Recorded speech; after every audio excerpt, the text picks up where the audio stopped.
Lights, camera, action!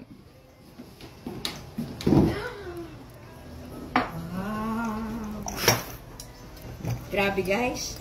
Ito, after 2 years in the making, nakita ko na rin at matitikman ko na rin yung sinasabi nilang dapat perfect combination dito sa Greeks. Mani and tea. So, try natin mga good vibes ha. After 2 years, sige, titry natin to. Shot glass pa talaga. Tingnan natin. Ang mahiwagang tea at mani dito sa Greeks. Sarap talaga ng mani.